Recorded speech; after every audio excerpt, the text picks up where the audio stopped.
6 plan, 6 और सुरंग में अटकी जान। उत्तराखंड टनल हादसा, रेस्क्यू ऑपरेशन अब भी जारी है। लोग दुआएं मांग रहे हैं कि ये 41 जिंदगियां किसी भी हाल में बच जाए, क्योंकि सुरंग में मजदूरों का मनोबल टूट रहा है। 9 दिन गुजरने को आए, 41 जिंदगियां कब बाहर आएंगी, इसको लेकर अभी भी संशय बना हुआ है। रेस्क्यू के लिए रॉबर्ट की मदद लेने का जिक्र किया जा रहा है, लेकिन 41 मजदूर अभी तक सुरंग से बाहर क्यों नहीं आए, इसको लेकर सवाल सिर्फ परिजन नहीं पूछ रहे, बल्कि उत्तराखंड की आवाम भी जानना चाह रही है कि आखिरकार दिक्कत क्या है। खाना भेजने के लिए पाइप डाला जाएगा, पाइपलाइन के लिए 60 मीटर ड्रिलिंग होगी। तमाम कोशिश, तमाम कवायदें लगातार जारी है। IIT, BRO, ONGC rescue operation में जुटे हुए हैं, लेकिन 41 जिंदगियों को बचाने के लिए रेस्क्यू ऑपरेशन जो है वो अंजाम तक क्यों नहीं पहुंच रहा।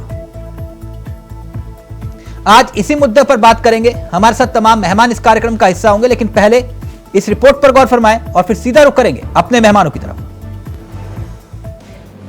उत्तरकाशी सिलक्यारा टनल में फंसे मजदूरों का इंतजार कब खत्म होगा, यह कहना अभी जल्दबाजी होगा।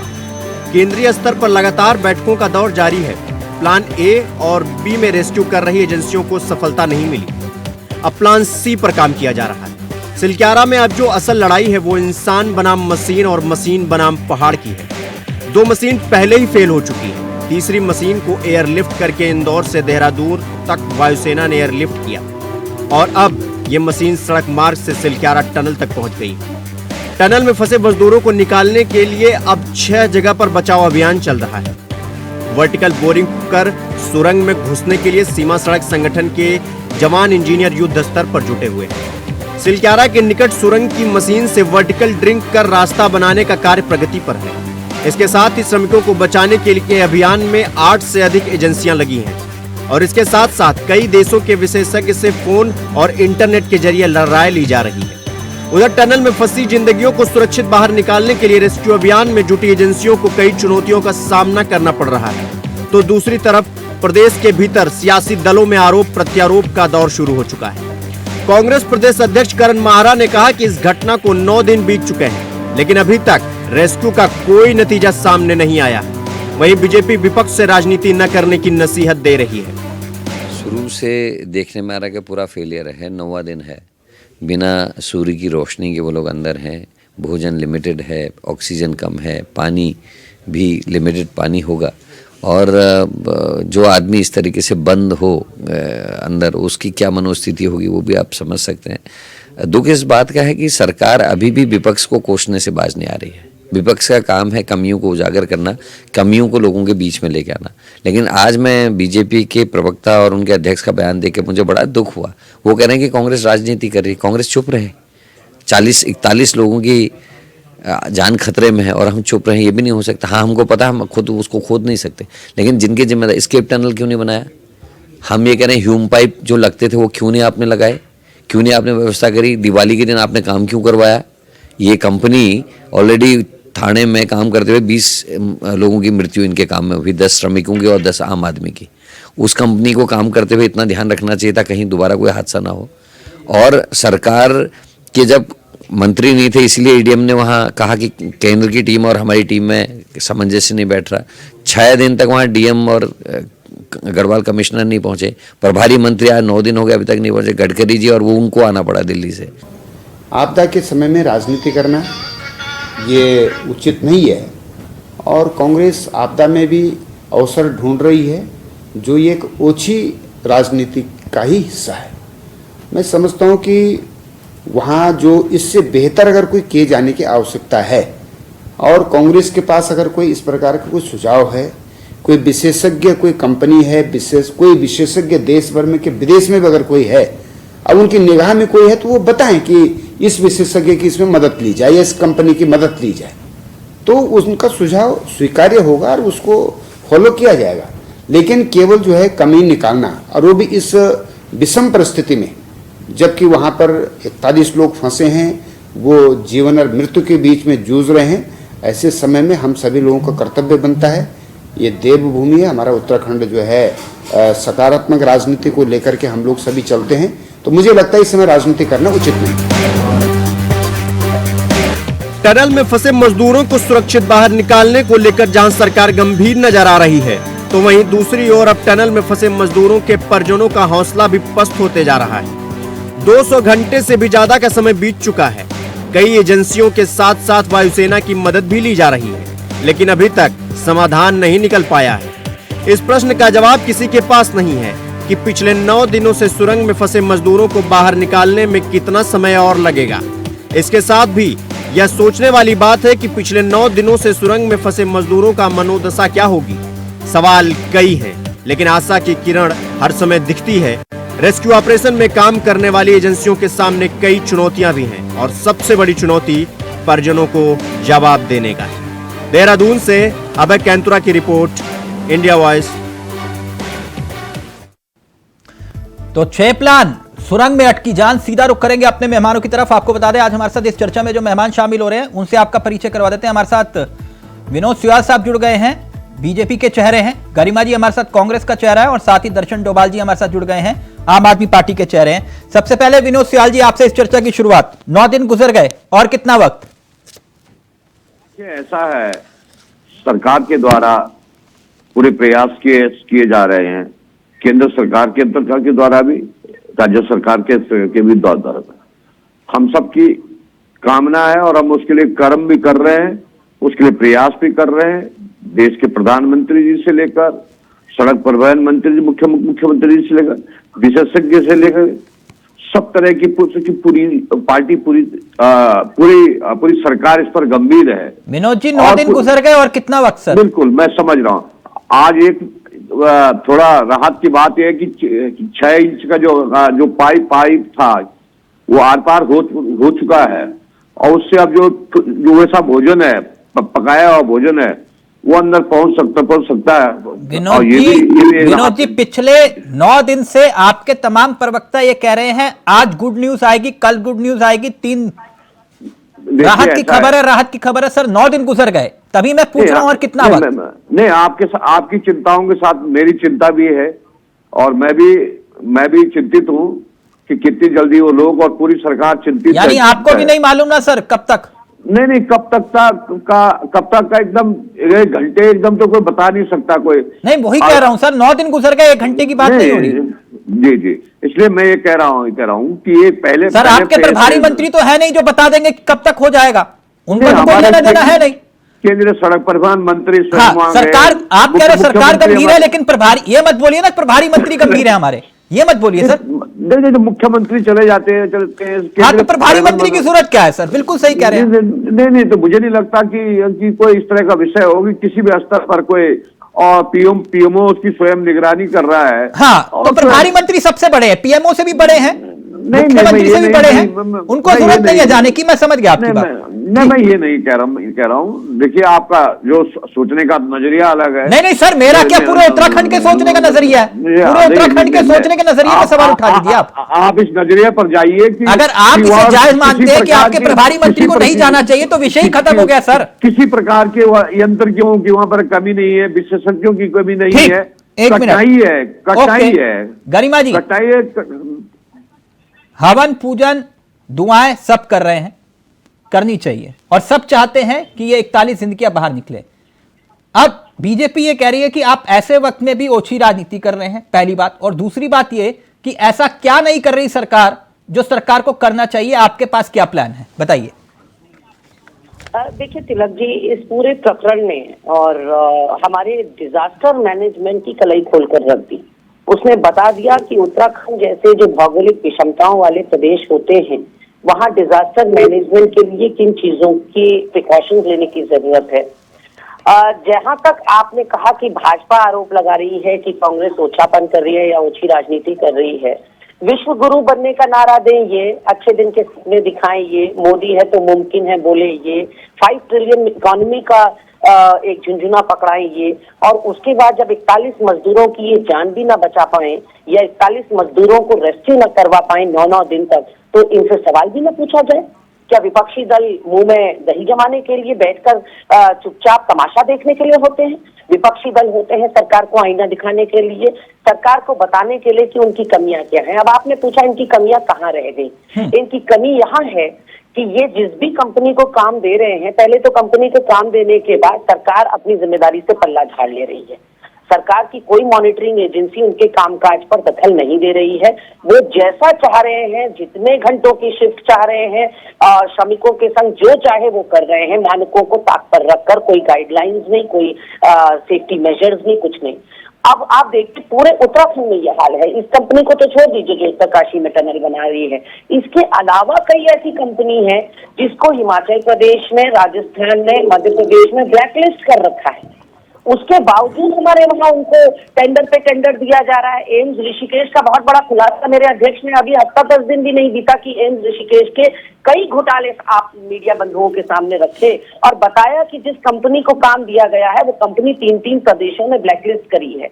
उसी तरह से हम हर बार देख रहे हैं कि उन कंपनियों को यहाँ काम दिया जा रहा है जिनको सारे प्रदेश नकार रहे हैं, हमारे वहां उनको आलिंगनबद्ध किया जा रहा है। तो ये कमी है। जब आपने कहा कि सरकार को बताइए कि उसको क्या करना चाहिए, तो नंबर वन उसको एक फुल प्रूफ ऐसी कंपनी जो सफेद हो, जो साफ हो, जिस पर कोई दाग मंच मिल जाता है उसको कॉन्ट्रैक्ट देना चाहिए। नंबर 2, कहाँ जाना है, बात कहाँ की करना चाहिए कि वहाँ कहाँ पहुँच जाती है।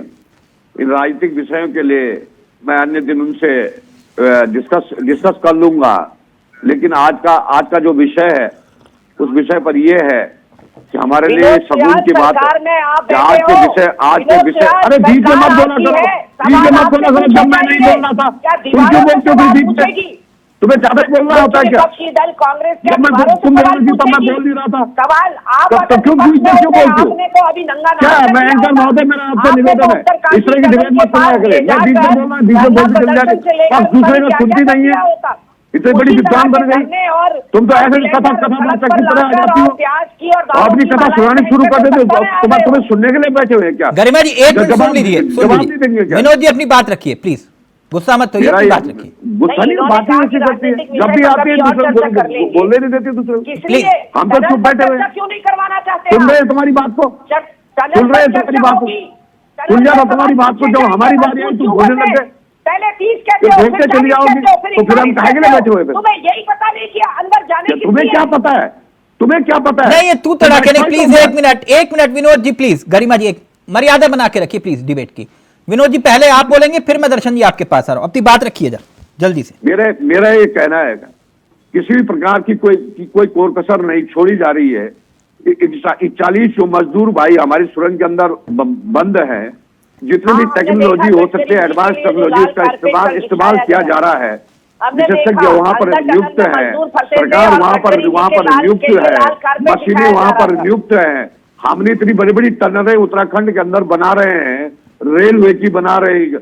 ये आज तक ऐसी घटना अभाव स्वरूप ये घटना हुई है। नहीं दर्शन जी, भविष्य में सबक लेने की आवश्यकता ये हम भी समझ रहे हैं। दर्शन जी ऐसा हुआ क्यों है, इसलिए सरकार दर्शन जी कोई सीख ली हमने इस हादसे से? लगता है आपको कोई सीख ली हमने इस हादसे से?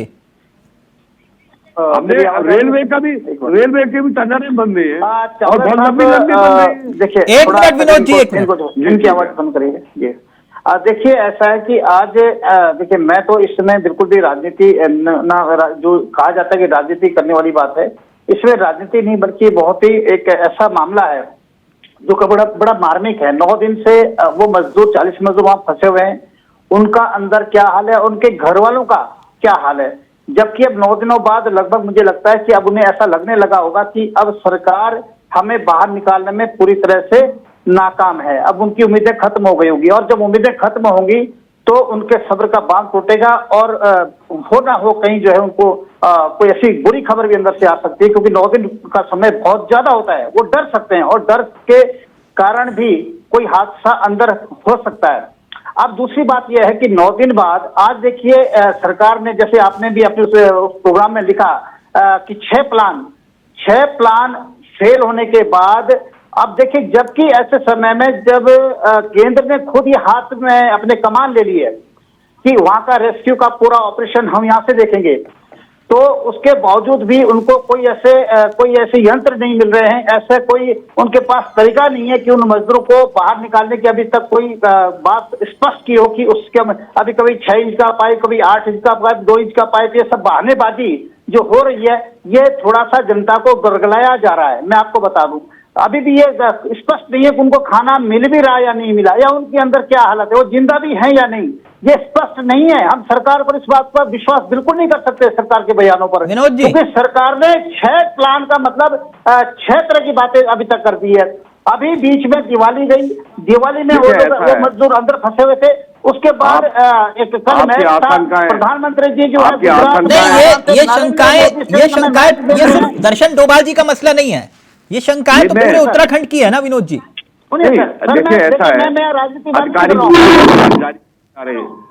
उनमें सच्चाई है कि उनकी जान बिल्कुल सलामती है, उनका कब तक ड्राई इत्यादि। और प्लीज एक एक करके अपनी बात रखिए प्लीज, जब आपका समय आएगा तब बोलना, मैं इसीलिए तो बोल रहा हूँ। एक एक करके देखिए गरिमा जी, दर्शन जी 1 मिनट, एक एक करके प्लीज। अगर आप लोग देखिए, एक ही व्यक्ति को आपको उत्तर देना है, अगर आप लोग मिलकर शोर मचाएंगे तो उत्तर नहीं मिल पाएगा। बोलते रहिए, मैं खामोश हो जाता हूँ। बड़ी बात जो है कि आपको अपनी बात बोलनी है, सुनना नहीं है पक्ष, तो आप बोलते रहिए। दर्शन जी, गरिमा जी, आप ही के पास आ रहा हूँ, आप ही के उत्तर तो यही देंगे ना विनोद जी। फिर इनका 1 to 1 करिए ना, फिर मुझे बिठाने की क्या जरूरत है। विनोद जी 1 मिनट रुकिए ना। दर्शन जी आपका उत्तर और गरिमा जी आपका उत्तर विनोद जी को ही देना है ना, अगर आप मिलकर शोर मचाएंगे तो फिर उत्तर नहीं आ पाएगा। सर मुझे सुन तो लीजिए सर, पूरा मैं आप ही का उत्तर दे रहा हूं सर, फिर आप ही के पास आ रहा हूं। 1 मिनट सर। जी चलिए सर, ठीक है ठीक है। हाँ विनोद जी आप उत्तर दीजिए। देखिए, मेरा ये कहना है कि हमको आशावादी रहना चाहिए, और निश्चित रूप से आधिकारिक रूप से ये सब समाचार है कि उस सबकी जाने सुरक्षित है। ये हम भी चिंतित हैं कि कितनी जल्दी वो बाहर निकले, लेकिन मैं सुरंग विशेषज्ञ तो नहीं हूं, लेकिन तब मैं कह सकता हूं कि युद्धस्तर प्रवाह पर कार्य जारी है, जितनी एजेंसियां हैं उन सब के माध्यम से काम किया जा रहा है। ये भी सुकून की बात है कि 6 इंच का पाइप अंदर गया है और उसके माध्यम से उनकी आवश्यकता है पूर्ति होगी। 6 तरफ से 6 प्लान जो प्लान बना है, निश्चित रूप से वो सक्सेस होगा। ठीक, आप ये कह रहे हो कोई इसमें से एक्सपर्ट नहीं है, मैं आपकी बात समझ गया। तब भी कोई एक्सपर्ट नहीं था जब 2013 में आपदा आई थी सर, और राज्य के पूर्व मुख्यमंत्री ये कह रहे थे सर पे कफन बांध के आओ, है ना, तब भी कोई एक्सपर्ट नहीं था। लेकिन विषय यहां पर, दर्शन जी प्लीज जल्दी से, फिर गरिमा जी आपको वक्त दूंगा। जी देखिए, मैं यहाँ पर एक सवाल उठा रहा हूँ सर, जो इस हादसे के बाद एक सबसे बड़ा सवाल हमारे सामने आया है, जो सबसे बड़ा खतरा मुझे लग रहा है, जो टनल्स हैं जो बन रही है, लगातार बन रही है पहाड़ों में, उत्तराखंड में विशेषकर, उसमें अभी कहा जा रहा है कि 1 हफ्ते पहले कोई भूवैज्ञानिक वहां पर गए थे सर्वे करने के लिए कि अब ये देखना पड़ेगा ये पहाड़ कच्चा तो नहीं है। तो इसका मतलब ये बिना प्लान के जो है ये शुरू में खोदी जा रही है, यानी आने वाले दिनों में हम ऐसे और बड़े हादसे देखेंगे उत्तराखंड में, क्योंकि ये तो स्पष्ट हो गया कि गजर ने माना कि इसका जो है अब सर्वे होना है, यानी पहले सर्वे हुआ ही नहीं और ठेके दे दिए गए। ठेके देने की जल्दबाजी इसलिए होती है कि इनकी जो सेटिंग होती है ठेकेदारों के साथ, बड़ी बड़ी कंपनियों के साथ में, उनसे पैसे, उन पर ध्यान होता है। अब क्या करना है दर्शन जी, विषय ये है ना गरिमा जी, क्या ऐसा 1 मिनट सर्वे ना हो जाए, जब तक टोटल सर्वे न हो जाए सभी तरह जहां भी ये काम चल रहे हैं, पहले उन पहाड़ों का सर्वे हो, ये कच्चे तो नहीं है, कहीं और हादसे तो नहीं होंगे उत्तराखंड में आने वाले दिनों में। जल्दी से विनोद जी, फिर मैं आ रहा हूं। अच्छा अब सवाल की 1 मिनट उत्तर ले लीजिए, फिर मैं गरिमा जी को वक्त दे रहा हूं। ओके जल्दी से। देखिए, निश्चित रूप से जब कोई टनल बनती है तो उसके लिए सभी तरह के सर्वेक्षण होते हैं। ये अपवाद स्वरूप है कि भूस्खलन हुआ है। मैंने पहले भी कहा कि रेल की इतनी बड़ी टनल बन रही है और उसका 50% ज्यादा काम हो भी चुका है, तो ईश्वर की अनुकंपा से किसी तरह की ऐसी कोई घटना कहीं पर नजर नहीं आई।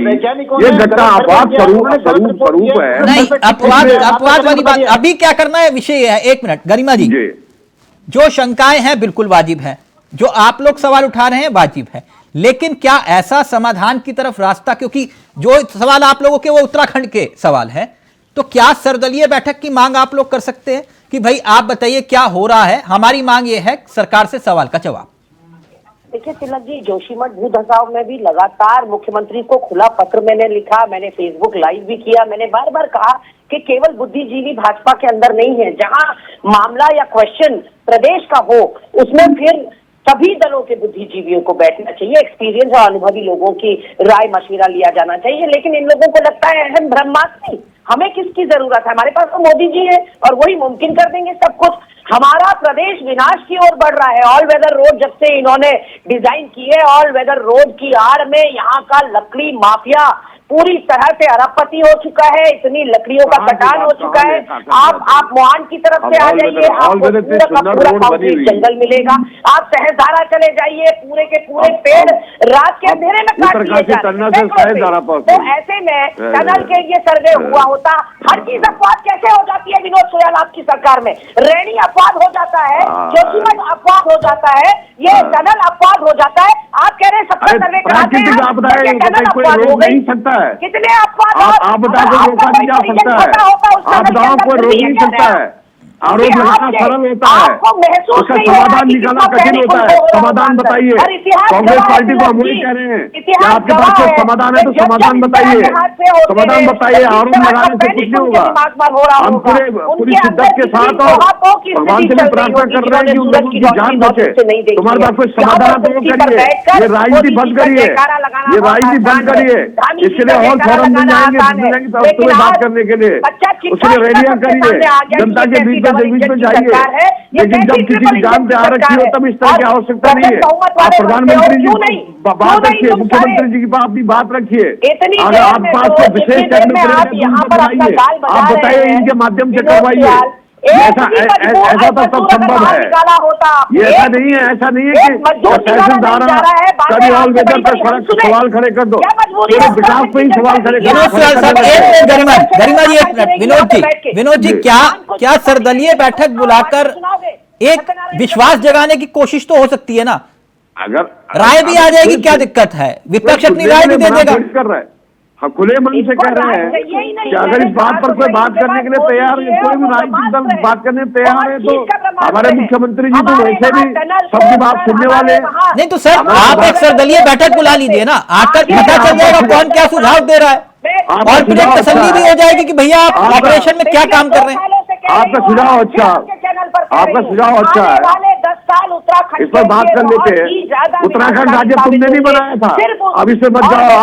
अभी उत्तरकाशी जा रखे हम, अभी उत्तराखंड राज्य में मत जाओ, जिस विषय पर है उसी पर रहो।